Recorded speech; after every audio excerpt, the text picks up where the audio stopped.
Hello mga ka-farmers, good morning. Ari na naman kita subong aga sa aton nga farm. Ay ilaga ko na naman kamo sa akon nga gamay-gamay nga farm. Ari masa subong aga mapulinit kita sang aton nga bulak sang kalabasa para mapuslan. Para manami ang iya nga pag dako o kung mabuhi sa. Ari kung makita naton ang ato sa nga bulak, lalaki ato sa. Bali, ang himuon naton dyan, i-insert naton sa babayi. Ari, gapangita ko sang babayi nga bulak. Ari, example. Ari, ang babayi nga bulak.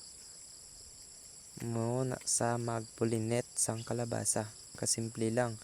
Para ang kalabasa